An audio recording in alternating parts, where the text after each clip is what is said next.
Welcome to the dawn of a new awakening. I am now officially doing a PSP test on the SNES Classic. And what better game to start the test than the great Metal Slug XX. And this core will be released tomorrow, and I'm going to do some tweaking to RetroArch and the core itself to make this more optimal for release and at least introduce you guys and gals to the nuances of running this great core. First thing I'm going to do is go into RetroArch video settings. I'm going to change aspect ratio to 16:9. The second thing you're going to want to do for some games is enable bilinear filtering, but this particular game, Metal Slug XX, does not fare well with bilinear filtering. It gives you graphical glitches, so this one you're going to run without them. Various games are going to require different settings, and I'm going to try to make them as known to you guys and gals as possible to make this an easy experience to get accustomed to. But let's resume here and do this little test here. This is the core that I've been trying to get running for a good year plus right now, and Madmonkey really went out of his way to help me finish this and get it running, and he'd put an incredible amount of time over the last week into fixing things that were troublesome, and we have the core working now. You guys and gals will be enjoying this tomorrow.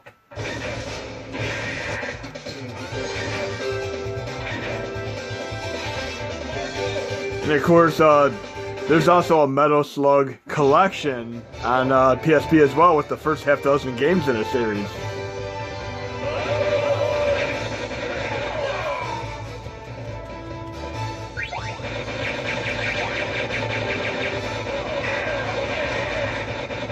You're about to be introduced to one of the first nuances of the core. Fantastic game here. One of the first nuances of the core is that, for right now at least, when you quit the game, you're not going to be able to quit in a few seconds. You're going to have about a 20 to 25 second duration and time before it'll exit to the main GUI user interface. And basically, another thing you're going to have to know is that you cannot run this through a dummy folder. You cannot load it as the core. You cannot load content. This only runs from the user interface. That's just how it's set up. So put your games in a user interface. You'll use a bin/ppsspp. And I'm going to add a secondary command line, bin/PSP as well. But we're going to test out a few games here, and I'll show you the various nuances. For my testing thus far, 2D games are running quite well, and some of the 3D games have a little bit of slowdown and some chug along. It's just a CPU intensive nature, and it's to be expected on the SNES Classic with its architecture. So we're nearing the end of that 20 to 25 second wait here, and we're going to be loading our second test game. This is a really good trade-off considering the punch that the SNES Classic is now going to have. And suspend states do not work. You're going to have to use the in-game memory card saves. I'm going to load this great Darius Burst shmup game that was released only in Japan. Secondary test game here. Again, I would highly suggest you try out the 2D games first. And an interesting thing to note about Japanese games is they tend to have their X and circle buttons reversed on a controller. Typically on the PSP or the PlayStation 1, when you're playing an American game, you'd push X to move forward, but then you'd end up pushing circle to move back. If you notice on the screen, it's in reverse right now. So I gotta push circle to go forward. A little bit unintuitive, but you get adjusted to it really quick. Taito, great company. Many awesome arcade classics. Can't go wrong with a Darius game. I mean, I'm not sure if it's pronounced Darius or Darius, but either way, it's an incredible shmup made by Taito. I'll have to do some of the Taito arcade games for my arcade series, of course.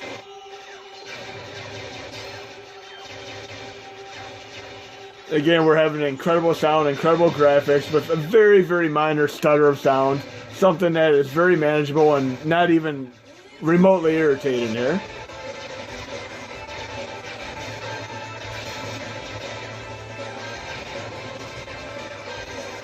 I give tremendous props to Henrik Rydgard, the person who's been working on this core for several years now, and he did a tremendous job, and I've been loving this core ever since I had an Android phone. I've been running it on my Android phone for multiple years now. But before that, of course, I had a custom firmware PSP, and I had not only the real UMD files, but I had backups of them, of course. Again, we're nearing our 20 to 25 second exit period, and this may potentially change with updates, but for right now, with release, there's, you know, a high possibility it's going to be the same. You'll have this 20 to 25 second waiting period on exiting games, and I could live with it.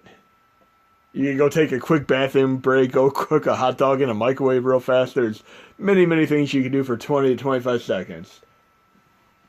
Check your Facebook, check your Twitter, check your Instagram. And one thing that's tremendous about the PSP is it has the definitive version of the Dracula X Rondo of Blood. And not only do you have that, but you have bonus content in the game. You have an unlockable version of Symphony of the Night. You have, I believe if I remember correctly, you have Sega Saturn levels that were only exclusive to that version. And of course you have the original TurboGrafx CD version of Rondo of Blood as well, on top of the remake with better graphics and better music and such. So let's check this out. And I'm going to go back into settings here. Video. I'm going to try enabling bilinear filtering and see if it plays well with this game. Then I'm going to change aspect ratio to 16:9. Let's check this out. Now we have a very nice clean appearance here.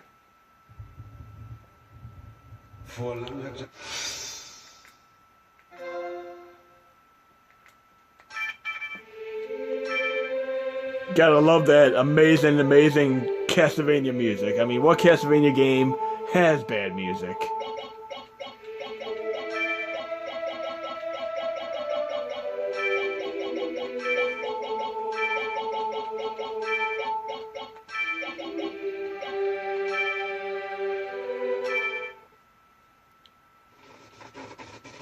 A little bit of slowdown. I'm hoping the game actually plays at a decent frame per second here, but it's looking like it may. I'm crossing my fingers here. This is my first test with this game on this core.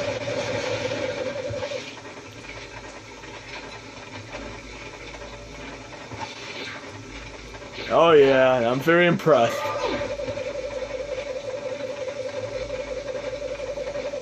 Of course, we gotta get to the main part of the stage so we can hear that fantastic Castlevania music.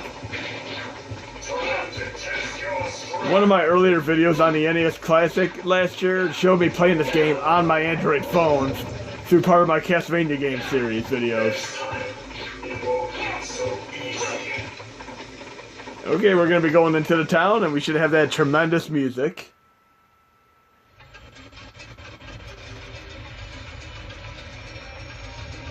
It's a complete shame that the Dracula X that came out on Super Nintendo is a very pale imitation of the original Rondo of Blood.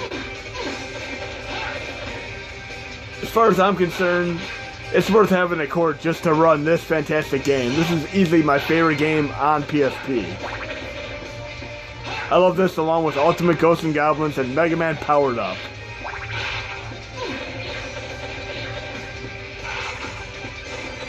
But I'm blown away right now, and I'm having a tremendous amount of fun playing this game on here.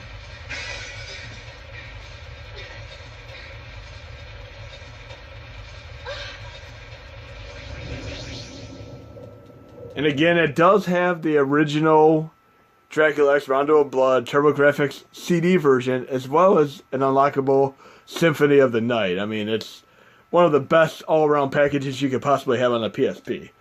We're going to test out one or two more games, and then I'm going to post this video. And then tomorrow I'm going to get as much as I can tweaked and release the core. I give, again, tremendous thanks to Madmonkey for getting this done, and Henrik Rydgard for his invaluable assistance and just doing the commits and such on GitHub and getting this core is up to speed and as awesome as it is now.